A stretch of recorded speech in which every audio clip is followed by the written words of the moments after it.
Hello, my delicious co-creators. Lilou here. I'm on Kauai, one of the most beautiful islands of Hawaii, today with Mikael. I have a hard time pronouncing your name. It's really, tell us exactly. Mikael. Yeah, like a kite. Or like kai, as in, the Hawaiian word for ocean. Beautiful. Yeah. So you have some Hawaiian origins? I have some Polynesian origins. Yeah, but, Hawaii's part of Polynesia. Yeah. So, but I have quite a big mix. Yes, and I've seen your work, and we've connected in a special way here on this island, I feel. Yeah. And I'm new to your work, but I'm very excited. I feel there's so much of you that wants to share and have to share. And you work with Tibetan bowls. Mm-hmm. Tell us the whole spectrum, because there's so much. Yeah, there really is so much. I mean, we could probably spend the next 3 weeks together just sitting here, enjoying our company, and at the same time, it's just right here in this moment. This moment is the breath. This moment is aloha. This moment is what divine joy is all about. So, yeah, I I do a lot of sound. I like to do a lot of sound. I like to do a lot of breath. I like to do a lot of movement, and I like to sit, meditate, and be one with it all. So divine joy, it's been something I've been doing for the last 7 years in this life. And it's really about assisting people to awaken their hearts to the absolute, to really find themselves and discover themselves in different types of experiences that I offer, whether that's a celebratory experience through ecstatic movement, trance dance experience, or whether it's a breath work, or whether it's a sound activation where I bring and assist people to understand the philosophy around Tibetan harmonics and overtones and deep throat chanting. And of course the bowls are a wonderful accoutrement to that. And using different types of tools to help people to really embody the moment consistently. Because everything's vibration, everything is a pattern that assists us to live in this body once again. So do you call that process, is that a healing process? Is that an integration? Is that a remembering? How do you name that? I'd say all those words, and probably more. I think for me, what I really intend with Divine Joy is to help people to understand enlightened sovereignty, to really discover their fullest potential in a way that gets them back into their emotional intelligence, into the feeling center. So much of our, especially now, I mean, of course, we're all feeling these incredible earth shifts and what's happening on the planet, and it's, we're moving and compacting and torquing and twirling and spinning and in and out. And screaming and yelling and, just wanting to be in love at all times. Yeah. And what I really attempt to do is to help people just to come back to the moment and be with their feeling center, to really find that place inside that starts with peace, and from there move into ecstasy, move into the places where we want to be in that vibration every moment, no matter what's going on around us. So whether or not that's in the middle of having support around us that's allowing us to be in that frequency, or whether or not that support's not there and we're in a very challenging environment, can we find that place inside of us that is our greatest joy, no matter what is happening in the seemingly real but completely illusionistic world that's happening, because it's all part of a hologram. It's all part of an illusion of separation that we've all chosen to come down and play. But sometimes we forget about the play part. Yeah. And we get kind of lost in, all the other things that happen. The to-do list. Yeah, and so it's... And the surviving, huh? So it's very, in a way, it's so hard to explain. I could use so many words, but really it's a feeling, and you can call it we like to say shamangelic, it's like shamanic, but it's angelic, because there's a tendency sort of sometimes in the new age to kind of go out of the body. And I feel my work is to really help people to come back into the body and realize that the ascension or the self-realization is actually in the body. It's in the juiciness of the body. And that's where our greatest joy can be actually felt. So would you say that the soul, pieces of the soul are kind of lost somewhere and floating around, are not fully there? Like some people talk about soul retrieval. Is that part of your work? Definitely, because you can only share what you've experienced. Right? That's really all we're doing, is we're experiencing things and then we're exchanging that. And some of us happen to do it for a living. That's just what we love to do. That's our joy. And for me, that's exactly what happened. It was retrieving all the fragments, the parts of me that I maybe was in denial of because I wanted to stay unconscious, and then went on this huge journey for many years around the planet, and went to sacred sites, and was on a journey of the depths of my soul to discover the different parts of my soul that I left there when I had a traumatic experience and I left the body, and I didn't want to feel those things. And I had to go in and process those things. And then in the darkest depths of going into the subconscious or the unconscious aspect of myself, there's gold there. There's golden keys that unlock all these doorways to the divine illuminated truth of who I was and who I am.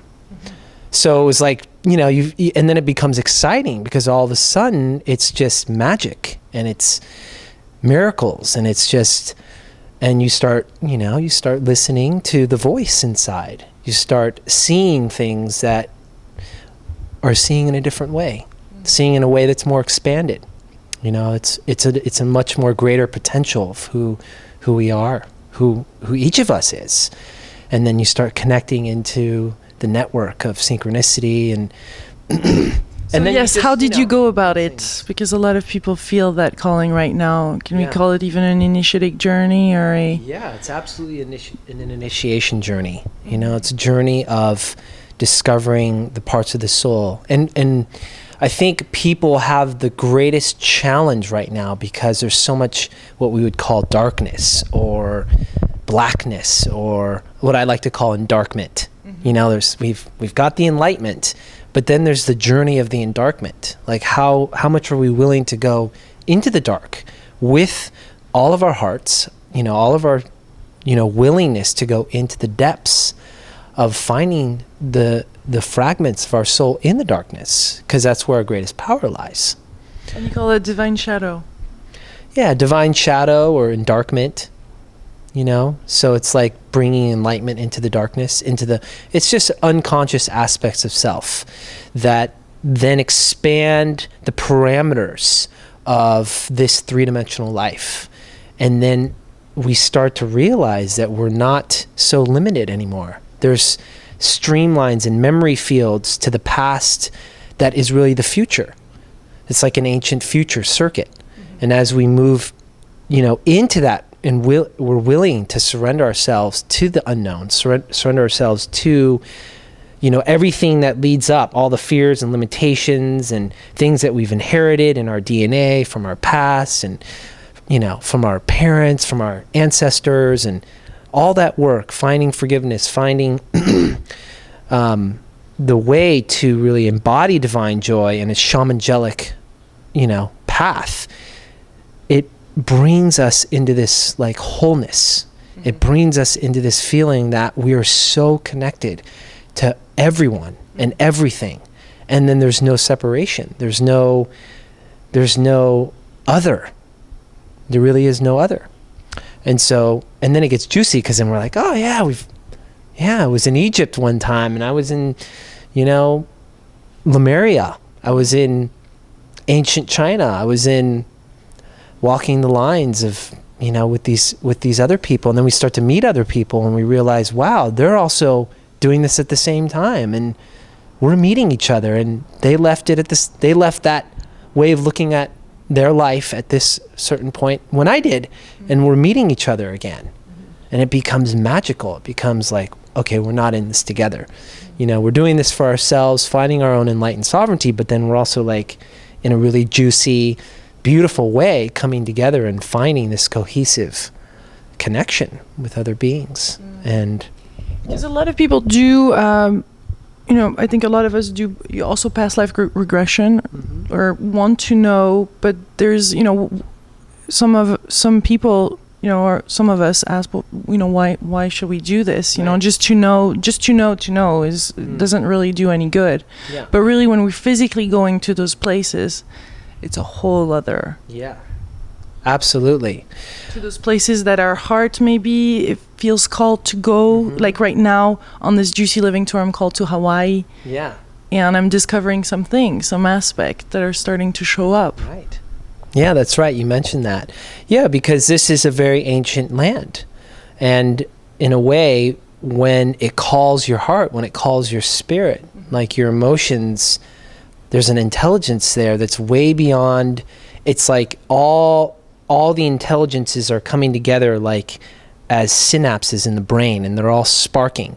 And when you come here and your body actually touches somatically the earth, you put your feet on the earth here, there's actually living crystals in this earth. There's actually life force that is very unique to this Hawaii tea, or where we are now in Kauai, which is the oldest of all the islands, this in Niihau. So there's this ancient connection that we're making somatically in the body. And then all of a sudden it starts to boom, boom, boom. It starts to spark our emotions. It starts to spark our mental constructs and patterns. And then our spirit starts to like bring down information, and we start to remember. We start to activate these dormant, you know, memory cells. And you can even go all the way down to DNA and et cetera, et cetera. But really it's what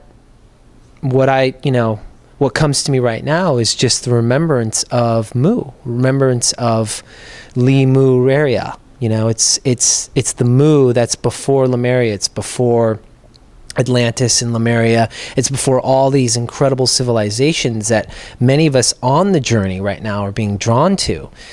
It goes all the way back to origin, sacred origin. So let's go there. Yeah. So Mu, you know, and this is just my gold. You know, it's important because many people have different interpretations. But what my goal is that for me, this place is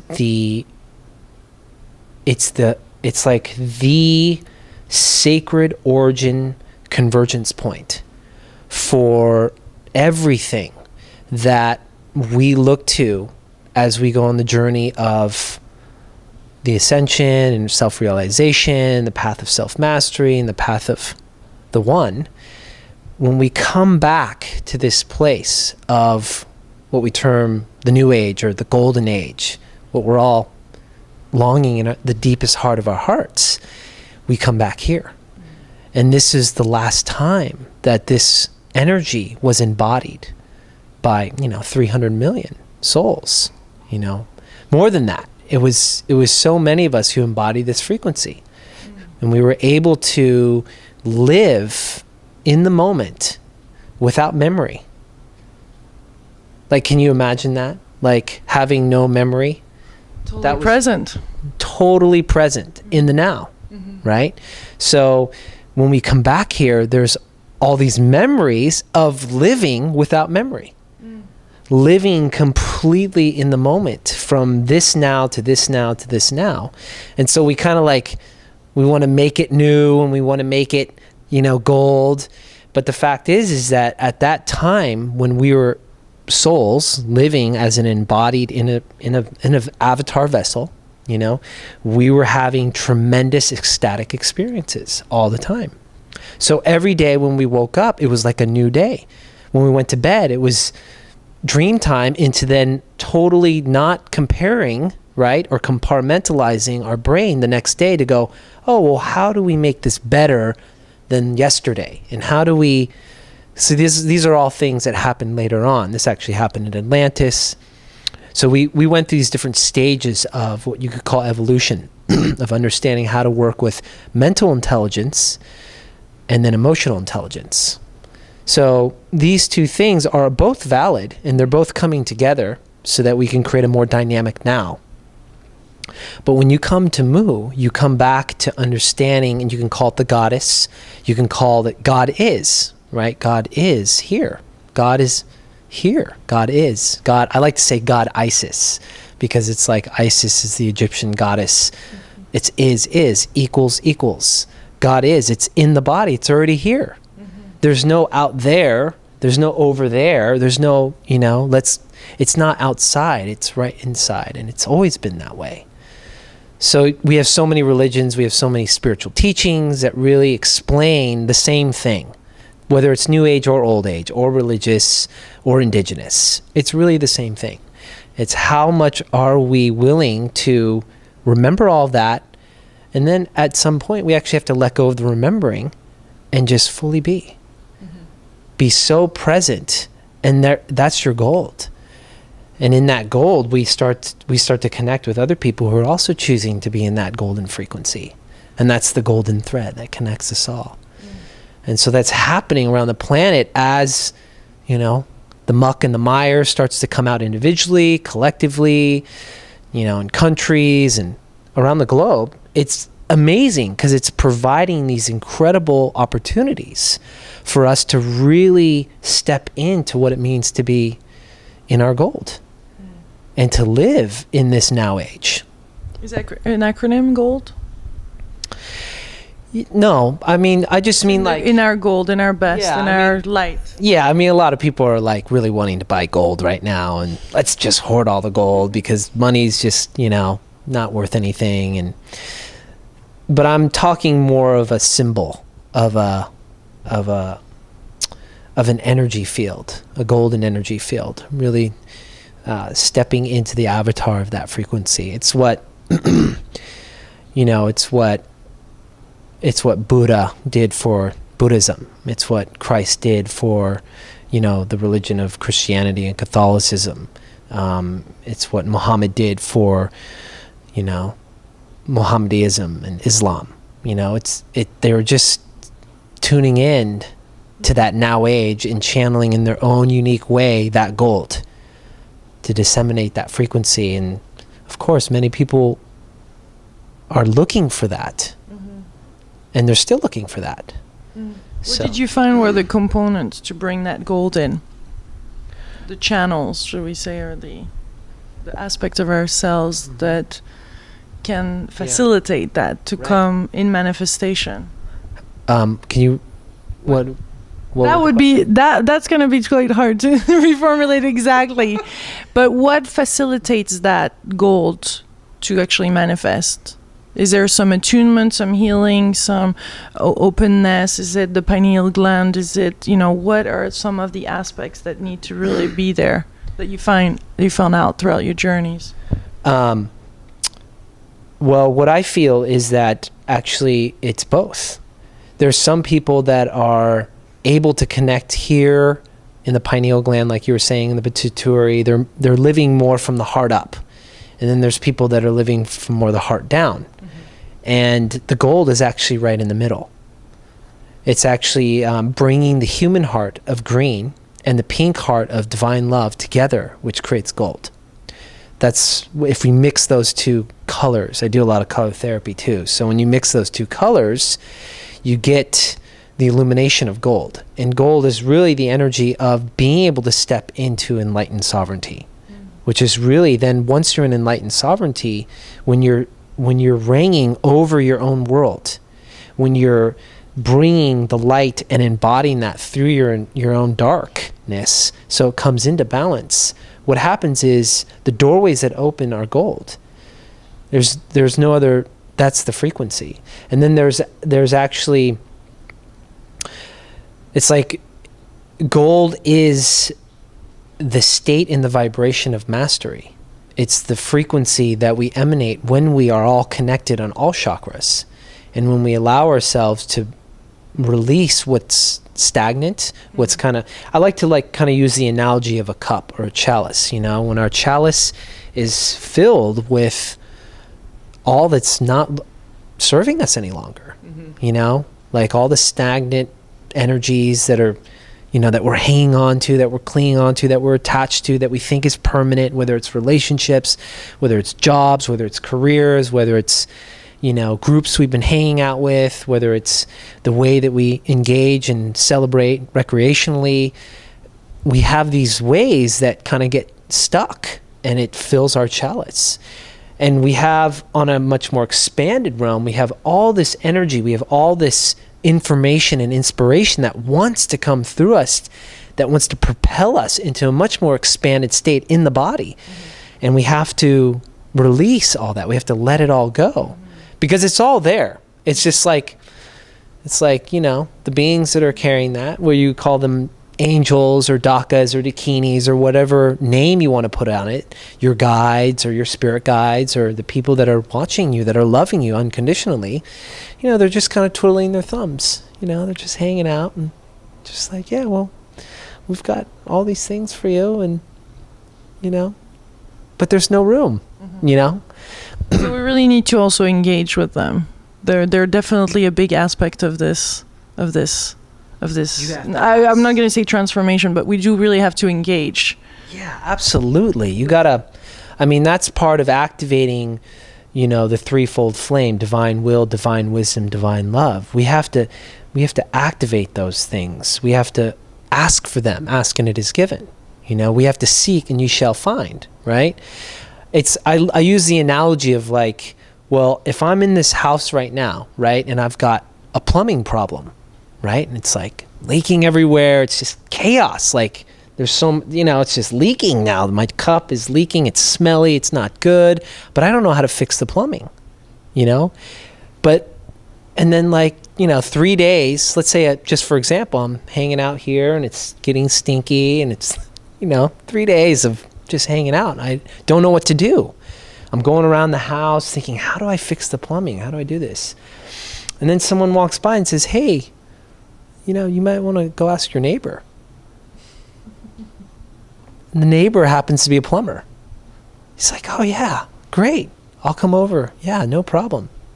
Hour later, plumbing's fixed. Just like that. Like, whoosh, now we can just, do what we need to do and live. But sometimes we don't ask. And sometimes we live with that for 10 years, 20 years, 30 years. We don't ask because we don't believe. We don't believe that we can be helped. We don't believe that we can we have all the tools that we have inside, and we have tools that are inside that are connecting outside, seemingly, that are here to help guide us, to help nurture us, to help love us, to help bring us divine joy. They want us to be in divine joy. They want us to be in that emotional intelligence. They want that cup to be filled to overflowing. So it's just a fountain of youth, constantly overflowing. So wherever we go, we're just bringing the fountain of youth. And if everyone is just flowing with the fountain of youth, then we wouldn't have, the issues that we have. Everyone would be saving themselves. We would all be, overflowing. So that's where it gets really juicy, because if we can get to that state and dump out all the old stuff, the muck and the mire, the stagnancy, and then be filled with all that new nectar, that golden amrita, and be filled overflowing like a fountain. I use that analogy a lot. And then we meet other fountains. Then what happens is, no one is asking, oh, I need some, Lilou, I need some stuff from your fountain. Like, here's my cup, please feed me, because then you run into that. So then you get like guru complex, and you get these things where people are giving away their power. No, let's empower each other. This is part of what enlightened sovereignty is. It's empowerment. It's transformation. It's assisting people to really come back into the gold of being in the body and being the master that they are. That they have this opportunity right now. This is beyond 2012. It's beyond, even that's a game, because we're going beyond that game as well. This is something that's been happening here for millennia. It's always been available to us. It just so happens that there's more of us that are all of a sudden remembering and desiring to remember that. And so when we all come together and we're remembering, then that overflow, all that juicy overflow, is all overflowing into a collective chalice. And that's where things get really exciting. Like, that's where it's like, okay, here we go. Like, the old world, the new world, it's all just one world. The new earth, the old earth, it's all just now earth, you know? That's the golden age. That's the golden frequency, you know? Would you say that the new earth is happening in another frequency, another dimension, while the old earth will still be happening, and both are going to not collaborate but happen on the same physical planet? I mean, there's many different teachers saying many both of them. I think it's whatever you choose in every moment. Like, we have an opportunity right now to choose in every moment, in this now moment, which is, it's like, really, how much are people in their body, you know, somatically, in the body, in the now? Because most of us aren't in the body, and we're thinking we're in the now, but it's really our mind spinning around. And it's not, and so the new earth for me, it's, I just did a newsletter about this, and it's, I do these transmissions every solstice. And I like to say sourcing instead of channeling, because really it's like, I'm just sourcing this from all that is. And it's actually called Getting Naked in New Earth 2.0. Just getting naked. So it's obviously physically, you can get naked, but it's more about getting emotionally naked, getting mentally naked, getting spiritually naked, getting intergenerationally naked, you know, because there is an energy right now that's asking us to get as transparent as possible. Like, as transparent, like, to get naked means to really be able to move into this new earth frequency that, and I say 2.0 because I make the analogy of, like, we're like supercomputers. We're superhuman computers. I mean, we are the greatest computer inside. Our intelligence, we're superhuman.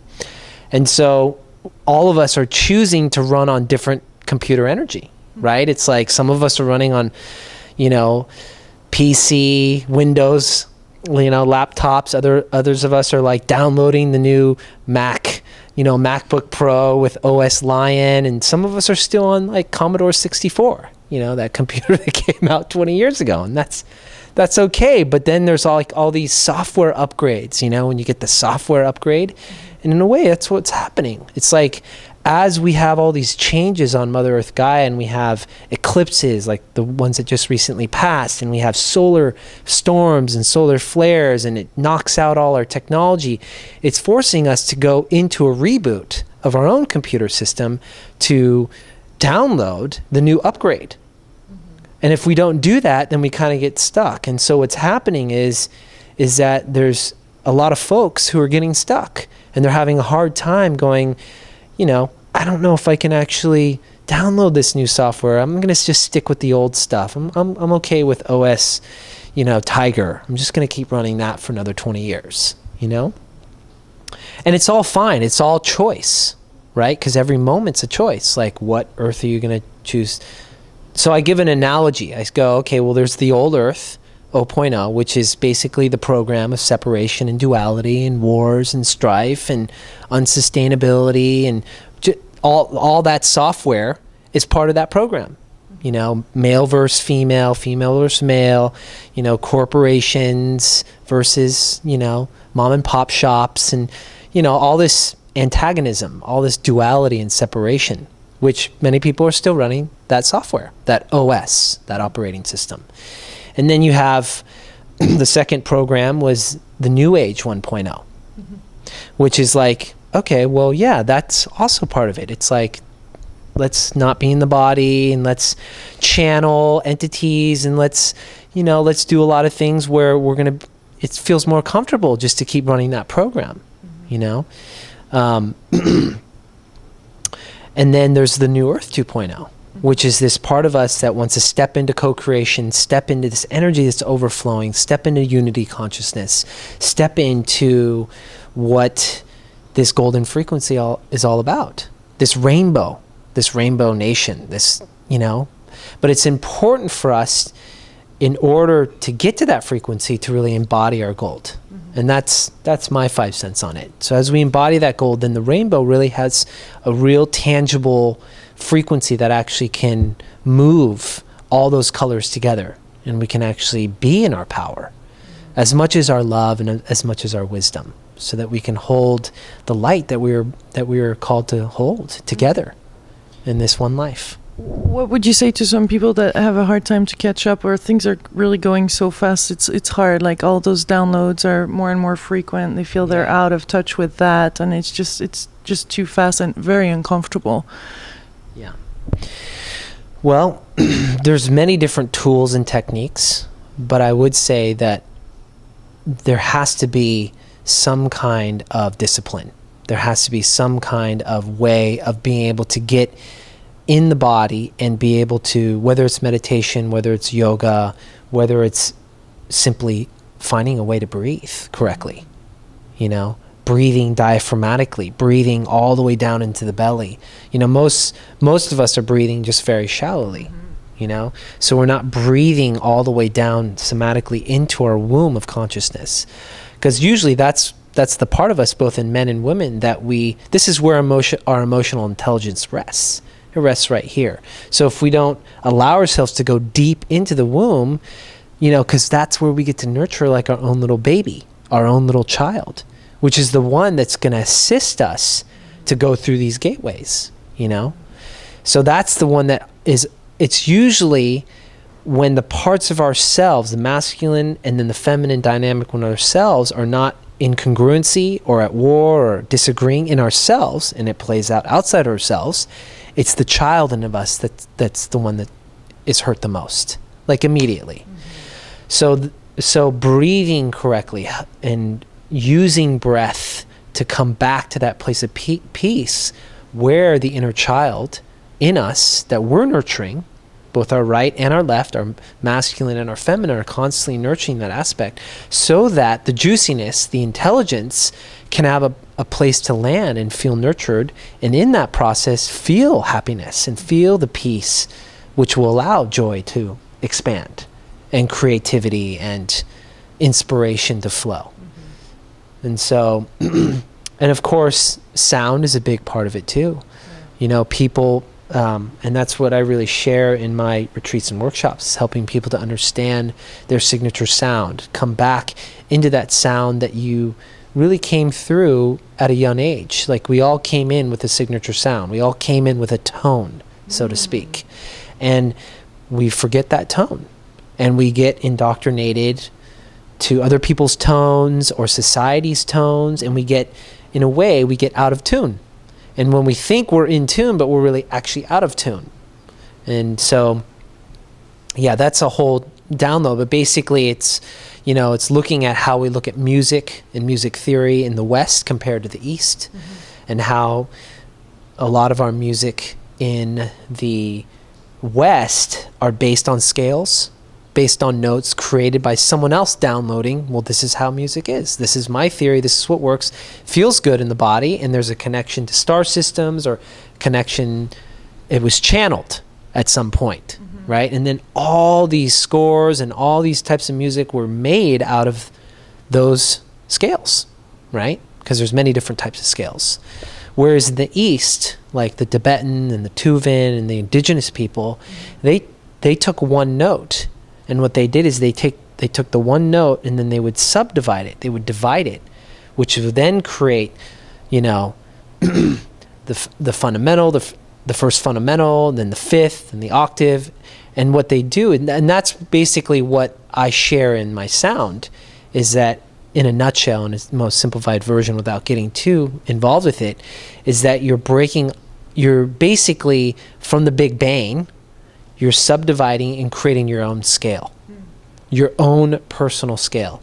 So then you find your own signature sound. And through that signature sound, then you can develop a practice which will help and assist you to go through these shifts and changes. And that's really important because sound is a vibration and a frequency. And the more that we're attuned with that emotionally, physically, mentally, spiritually on the bodies, the more that we feel in alignment. And that way, whatever's releasing can come back into alignment, because everything is vibration. Everything is a frequency. So the more that we are able to release and surrender and let go of the old frequencies, then we can immediately attune ourselves to the new frequencies. And it's not relearning, but I feel everything now, our relationship to time, our relationship to each other, our relationship to our past, to our future, to all of that is changing. We have to really come with a fresh, open, innocent, childlike mind, not knowing constantly, because it's way too difficult otherwise if we even start to put some words. I mean, right now we're in the co-creation process. Yeah. We're starting to understand it, but even that is not even... It's just starting to sparkle a little bit, and we don't even know. So it's really... Yeah, we don't. None of us really know. Yeah. And that's the beauty of it, is the more that we don't know, and more that we can fully surrender to the unknown, you know, and realize that, really, all the fears that are out there really just culminate into one fear, and that is the fear of death. And the death equals the unknown.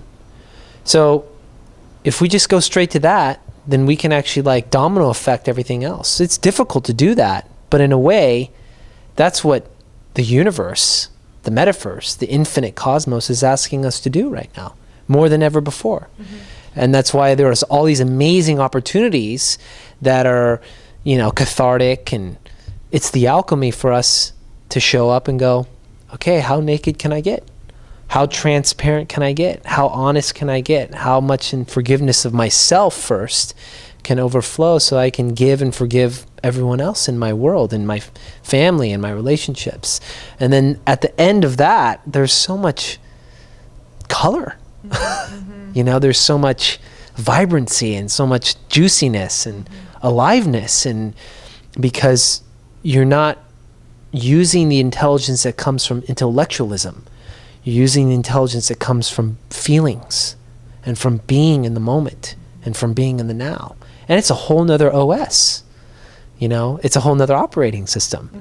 And it's hard to operate in that operating system when you're kind of in the old OS. Mm-hmm. It just actually doesn't work. And that's what you're seeing. You're seeing these choice points that are coming where people have chosen and chosen and chosen and chosen vibrationally and vibrationally to be in their joy, to be in their happiness, to be in their co-creation, to be in their love. And then you're seeing the people who are choosing and choosing and choosing not those things. And it's like vibrationally it's just two different worlds. Mm-hmm. So when you ask me, well, what world is it going to be? Well, I say it's every moment, because these two worlds vibrationally don't match. So if they don't match, they're going to be invisible to each other, right? And that's the ascension in a nutshell. You know, you just disappear. Like you could walk around, like for example, it's like I use the analogy, if someone's thinking about murdering or killing, like just very one-directional energy, they're focused on one thing. Their channel is so narrow, the bandwidth, right, is just so narrow. Right? And you could go jealousy, you could go fear, you could go limitations, you can go control of the mind, whatever it is, right? And then you have someone who's just open to all the bandwidths, who's just open to the complete moment of whatever's going to arise and pop into the field of what is, right? They're on all channels. They're on all dimensions, right? So this person is not going to see this person.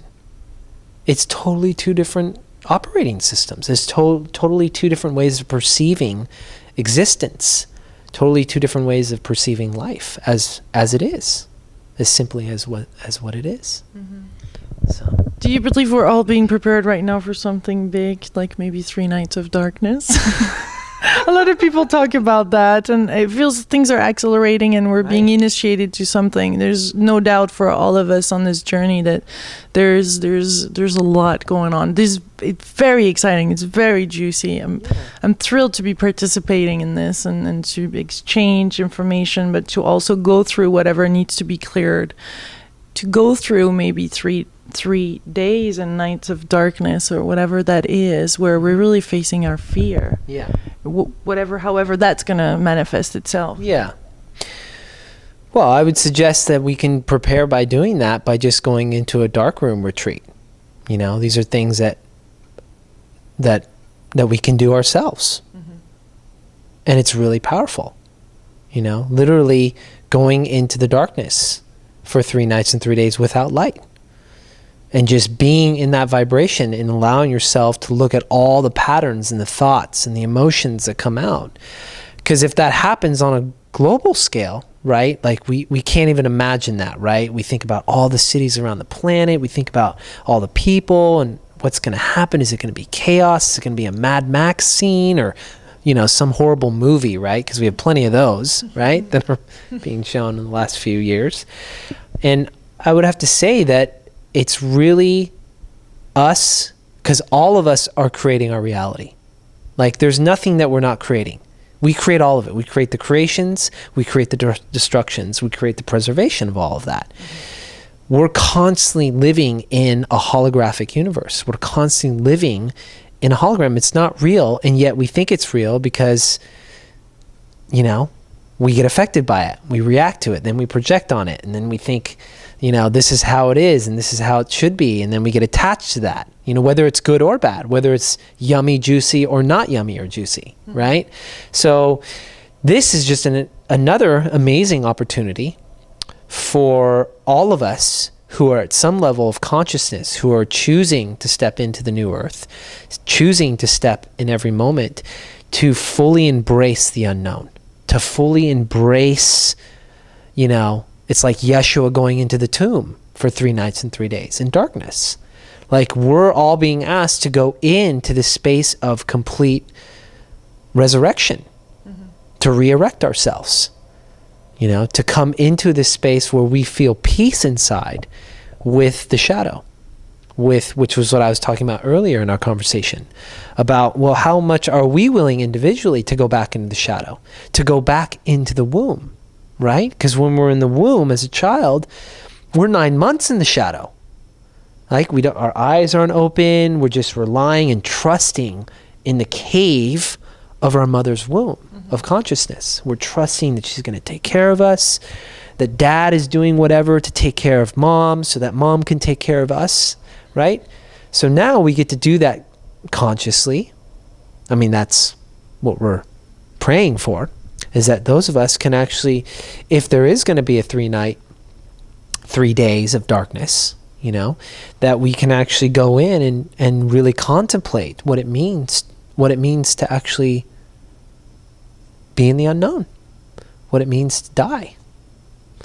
And if we can find divine joy in that, if we can find a spark of celebration in the darkness, if we can find not just hope, but if we can find love for all that is in the shadow, there's going to be so much gold that erupts. So many rainbows that are going to come out of this. Out of when the sun comes back up.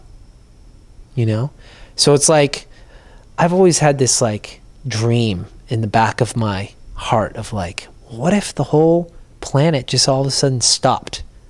Like everyone couldn't go to work, everyone had to go and sit in their local park or wherever there's green and connect with the Mother Earth. What would it be like? Would we, wherever we are, tangibly feel the difference as we tune in to the collective? Because we're always tuned into the collective. Whether we're in the jungles of the Congo or on top of the Himalayas meditating in some Tibetan Gompa or here in Kauai, on this beautiful island, we're still connected to every single soul that's on the planet. And we can feel, it's kind of like that whole butterfly effect. The butterfly beats its wings and the tsunami comes halfway across the world. It's all, we all affect each other. Whether we're no matter how much unconscious, aspects were playing out in the old OS or in the new, we're all still here. We're still sharing the body. We still have to interact with each other. We still eat together. We still live together. We still talk story together. But it's like if everyone just stopped, So this is like an opportunity, and yeah, it's going to be a forced, if it does happen, we don't know. We'll just see what happens with the comets. But if it's going to be a forced stoppature, then it's like basically asking everyone to go into retreat. Can you go into retreat, and be with your loved ones on retreat and, go into what it means to contemplate life beyond death, because it's an illusion. It's not real. And by that time, we'll all just be, we'll just be in our rainbow diapers at the end. Everyone's just going to be, those who are choosing will have to put on their new diapers. We'll be like, we'll be born again. It's interesting to what happened to many civilizations, ton of years ago, and how a lot of them were found and no bodies were found. Yeah, but these structures were there of civilizations that were not even worried of outside forces, and just no bones, nothing, no bodies. Poof.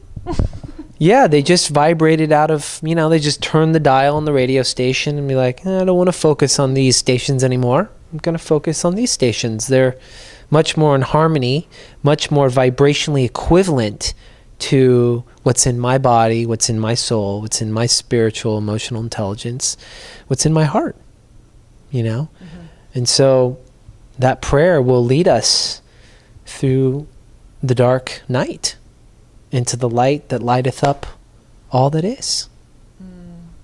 Well, thank you. Thank you so much for this beautiful, and all these crystals and all the colors and everything surrounding us. And we haven't even gone into the whole Anastasia. But I would love to do this another time and do a part 2 sometimes, because there's so much to talk about. Yeah, and these are the things that obviously are in the moment that people are concerned about, so we want to work in the now. But yeah, I mean, I feel for me, I will just say this, coming out of the light, it's really about truly being with the beloved within, and in that overflow, being with the beloved without. And knowing that the 2 creates the 3 and creates the desire. It's just the initial authentic desire that overflows in the heart to create spaces of love. Which is really what Anastasia is about. It's like if you in all my 2 months traveling Russia and going through the whole process of meeting people, reading the books in synchronicity and meeting the people in the books. And I mean, it was just a crazy experience, a beautiful, amazing, nonstop experience, which I think you can relate to because you've been on the full tour. Is that everyone is always asking, who's your beloved? And where are you creating your space of love?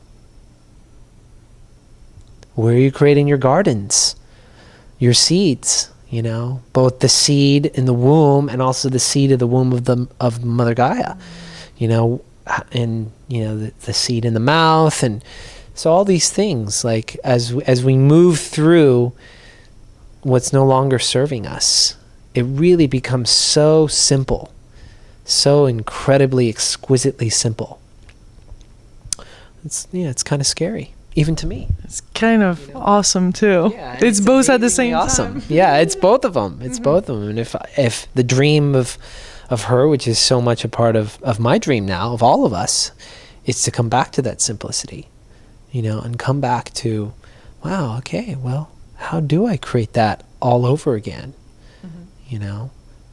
If everything on the earth, I mean, let's just say the most extreme example. Let's just say everything does go to Armageddon or apocalypse, or everything goes, and then everything's just cleansed, and then what? And if you're still choosing to thrive and be in this body, right?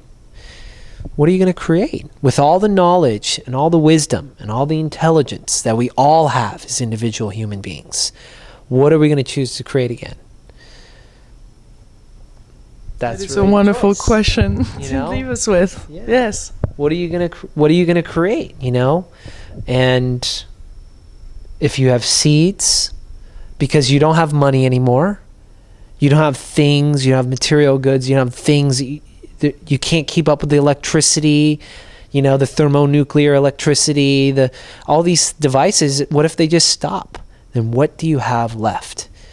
And this is essentially what Christ spoke about. This is essentially what Buddha spoke about. Many of the avatars that come back. And this is what Anastasia talks about, when you read all 10 books.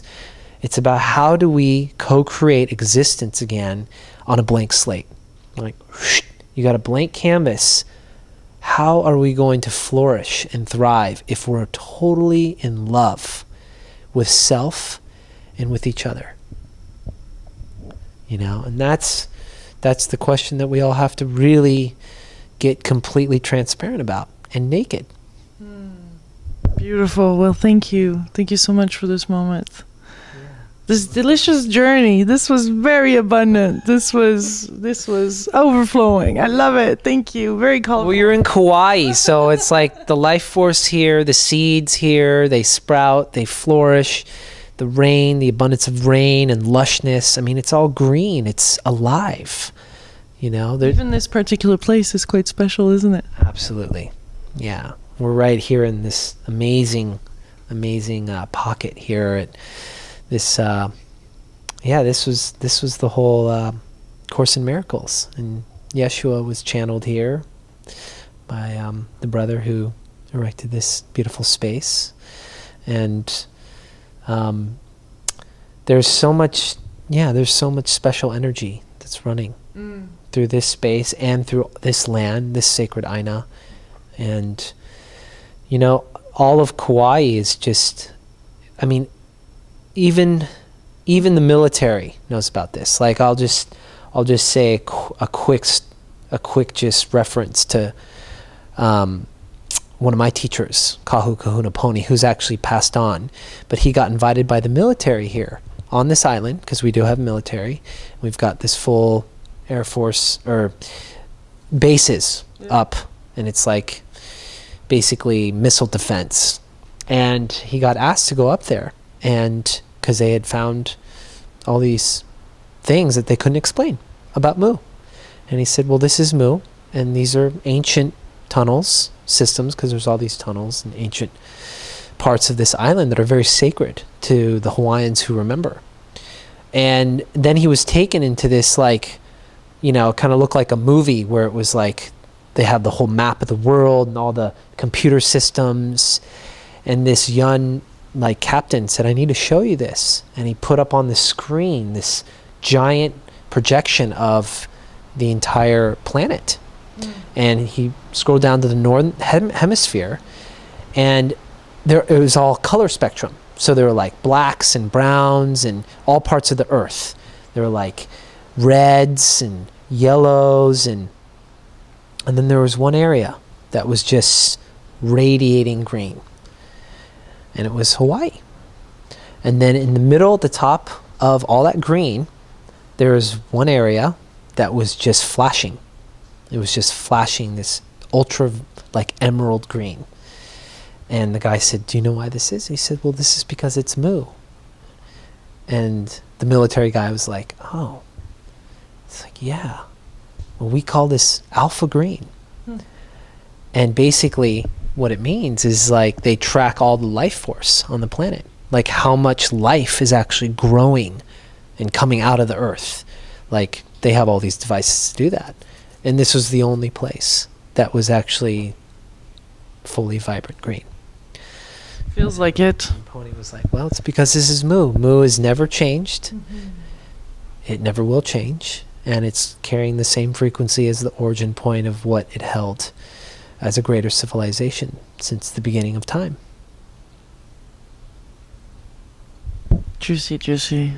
Here we are in this delicious space, surrounded and sending you beautiful. So grateful to be here in this moment with all of you, and just know that aloha is in my heart. I feel it's in your heart, and we're just exhaling that breath to all of you all across the planet. And so it is. Yeah. So it is. Much love. Yeah, much love. Mahalo. Mahalo. Malamaku aloha.